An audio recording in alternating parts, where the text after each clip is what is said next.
Once upon a time in the North Pole lived Santa Claus. He lived in a castle with Mrs. Claus and the elves. His reindeer all lived with Santa in the North Pole. One night, a special reindeer named Rudolph was born. Rudolph was special because he had a glowing red nose.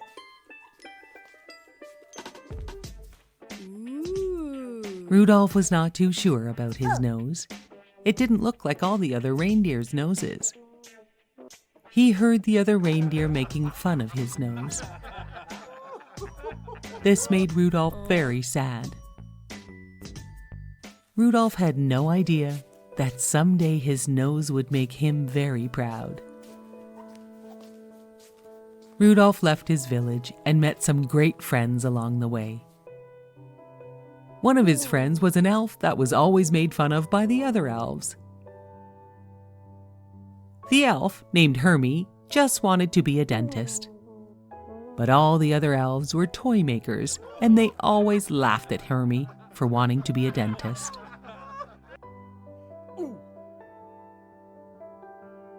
Hermie and Rudolph had a lot in common and decided they would head out into the woods to get away from all the people who made fun of them. Soon enough, they saw the scary, abominable snowman. They managed to run away.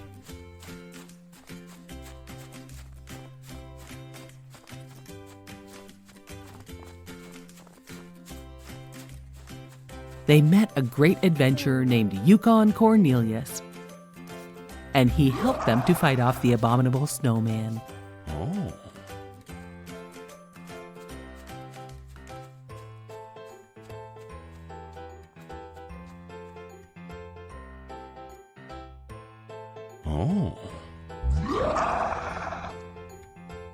They all became very friendly on their journey. They visited the land of misfit toys. The toys asked them for help someday when they got back to Santa. The toys just wanted Santa to help them get to the children. The toys would feel loved once they were in the children's hands. Rudolph, Hermie, and Yukon promised they would help the misfit toys if they could someday. Then it hit, the biggest snowstorm the North Pole had ever seen.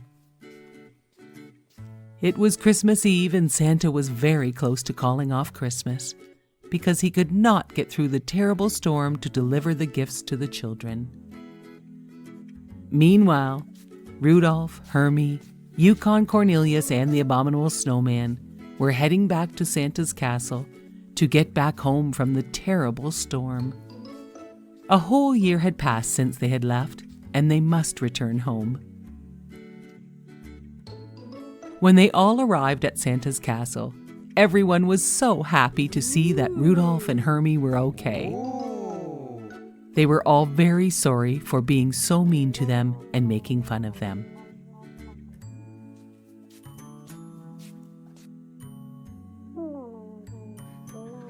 They also enjoyed meeting their brand new friends, Yukon Cornelius and the abominable snowman. Santa all of a sudden realized that Rudolph's bright glowing red nose could help guide his sleigh through the storm, and they did not have to cancel Christmas.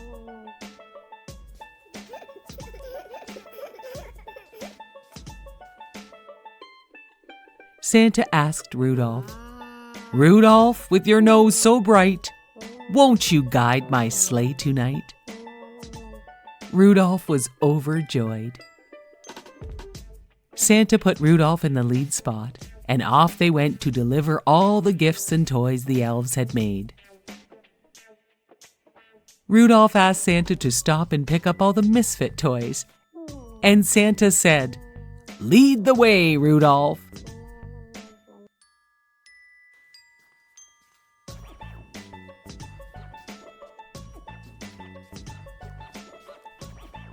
They delivered all the toys to the children around the world.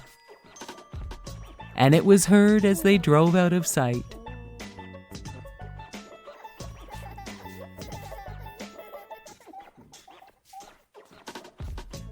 Merry Christmas to all, and to all a good night. The end. Once upon a time, there was a man and his wife that had wanted a baby for so long, but had never had one. One day, the wife gave her husband the awesome news that they had waited so long for. They were going to have a baby. They lived in a house overlooking a big garden full of fresh vegetables and flowers. Sadly, the garden was protected by a high wall with barbed wire on the top. The mighty witch who lived there wanted no one in her garden. Everyone was very scared of the mighty witch. One day, the wife was so hungry for the fresh radishes. She saw them growing in the witch's garden, but she knew she could not have them. Although she really, really wanted them, she thought she might die if she did not have them. Her husband worried so much about her. She told him, "I think I will die unless I can have some of those radishes that grow in the witch's garden." Her husband waited for nightfall so he could climb over the wall to get her some of the witch's radishes.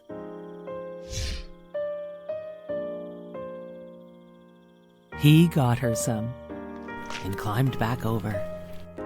She made a big radish salad, and it made her feel so much better. But she knew she wanted more radishes. So her husband snuck over the wall at night to pick more radishes.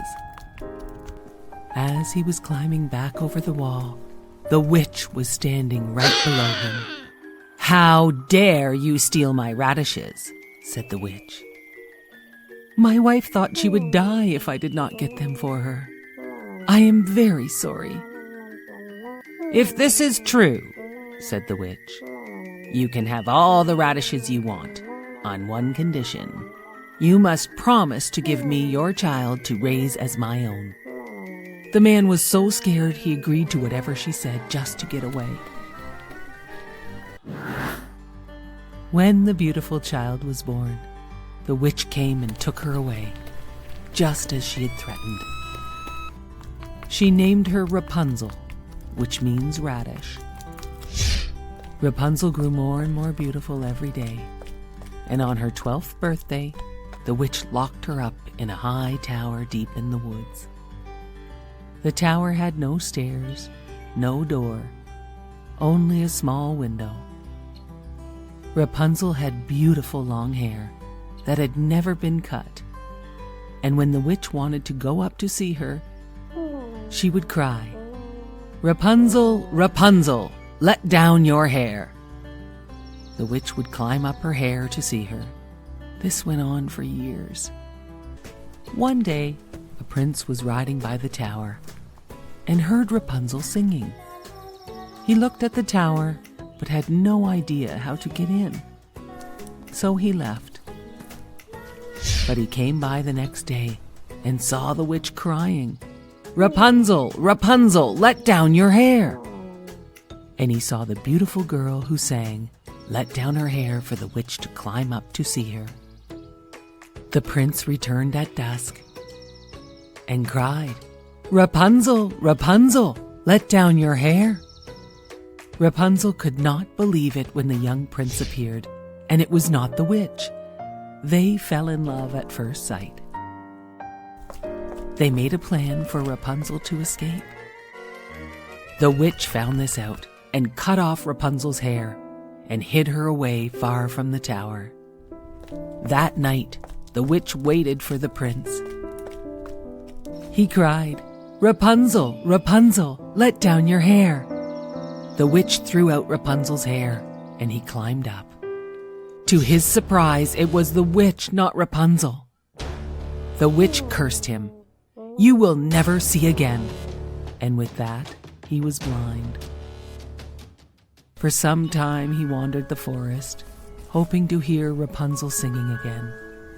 And then, one day, he heard her singing. He followed her voice and found her. They hugged and Rapunzel cried, so happy to see him again. One of her tears fell on his face, and a miracle happened. He could see again. "Oh, I am so happy to see you again," said the prince. And then another miracle happened. Rapunzel's beautiful hair grew back, as long and shiny as it had been. The prince took Rapunzel to his kingdom far away from the witch, where they lived happily ever after. Once upon a time, there was a mother pig who told her 3 little pigs it was time for them to build their own home and move out. She told them to build their homes to be safe from the big bad wolf.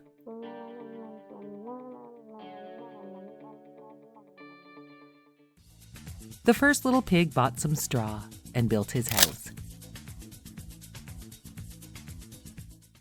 Soon enough, a wolf came along and knocked on his door. The wolf asked, little piggy, let me come in." "Not by the hair of my chinny chin chin," answered the little pig. "Then I'll huff and I'll puff and I'll blow your house down." And the wolf blew down the little piggy's straw house. The second little pig built a house made of sticks. Along came the wolf, who said, little piggy, let me come in." "Not by the hair of my chinny chin chin," said the little pig. "Then I'll huff and I'll puff and I'll blow your house down," said the wolf. The wolf blew down the stick house. The third little piggy made a house of bricks. He built a very strong house. Soon enough, along came the wolf. He knocked on the pig's door and said, little piggy, let me come in." "Not by the hair of my chinny chin chin," said the pig. "Then I'll huff and I'll puff and I'll blow your house down," said the wolf. So the wolf huffed and he puffed, but he could not blow down the strong brick house.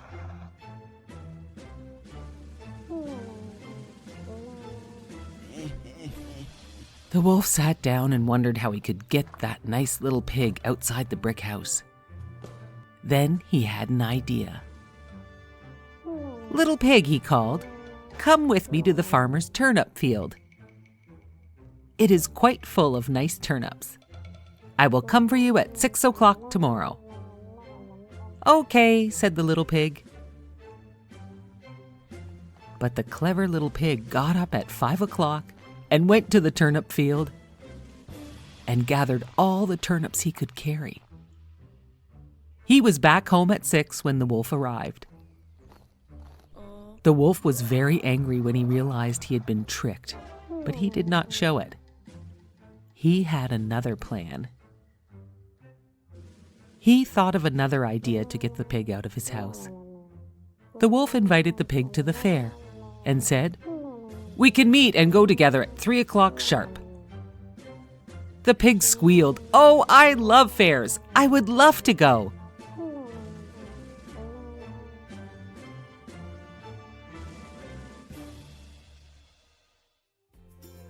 The little pig slipped out early to the fair and had a wonderful time, playing games and eating cotton candy. He even bought a nice new barrel to collect his rainwater. On the way home from the fair, he saw the wolf coming up to meet him. The little pig climbed into his new barrel to hide. The barrel began to roll and rolled right past the wolf. The barrel scared the wolf, and he ran all the way home. After a while, the wolf went to tell the pig about the strange barrel that was rolling right towards him. The little pig laughed and said, "It was only a barrel," the little pig told him. "I was inside the barrel." The big bad wolf did not like to be laughed at, and he was tired of the little pig's tricks. He was also very hungry. He wanted to eat the little pig. "Little pig, I am tired of your tricks. The time has come to eat you up. It had been so easy, to huff and puff and blow down the straw and stick houses, but he had to figure out what to do to get into this little pig's brick house. The big bad wolf looked up and saw the chimney for the fireplace. And then he jumped up on the roof and shouted down, little piggy, down the chimney I will come to get you and eat you up." The little piggy put a huge pot of boiling water over the fire just in time. The big bad wolf jumped into the chimney and fell all the way down, right into the pot of hot water. And that was the end of the big bad wolf. A long, long time ago, beyond the Great Wall of China, a tiny dragon named Mushu left his home in search of a young girl named Mulan. Mulan had cut her hair and dressed as a man to take her place in the war against the fierce warrior Huns. Mushu the dragon was supposed to guard and protect Mulan. "Walk like a man, legs apart," advised Mushu as she entered camp. "Punch the guys in the arm, they seem to like that. Call them nicknames and spit a lot." Every time Mulan followed Mushu's advice, Mulan caused more trouble. Soon all the new recruits were fighting. The camp was in total chaos. When Captain Chang arrived, Captain Chang asked Mulan her name. As Mulan tried to disguise her voice as a man, she told Captain Chang her name was Ping. Captain Chang was a strong and skillful leader. Mulan felt inadequate, but she worked hard and used her mind to finally win Captain Chang's respect. All of the soldiers admired Ping's determination and hard work. She inspired them. Not even her best friends knew that Ping was a woman. One day, Captain Chang led his troops to join the Imperial Army. Mulan and her friends sang songs, but sadly, their good cheer ended when they realized the army and their village were in ruins. Captain Chang was extremely upset when he realized his father, the general, had been killed in the battle. Mulan tried to comfort Captain Chang, but the Huns returned. Mulan proved to be a great and courageous soldier. Mulan, with Mushu's help, caused a huge avalanche that buried the enemies. Even though Mulan was wounded in the battle, she was still able to jump on her horse and rescue Captain Chang from the oncoming snow. As Mulan's soldier friends helped Mulan and Captain Chang back to safety, Captain Chang awoke and looked at Mulan with admiration. "From now on, you have my trust," he said, and he thanked her. Mulan's smile soon turned to pain, and as her wound was treated, everyone learned the truth about Ping. They all found out Ping was a woman. At this time in China, Mulan's deception was punishable by death. But Captain Chang spared her. "A life for a life," Captain Chang declared. Feeling rejected, Mulan watched as the troops marched away, leaving her alone with Mushu. With a sad, heavy heart, Mulan confided in her friend Mushu that she just wanted to do things right, so that when she looked in the mirror, she would see someone worthwhile.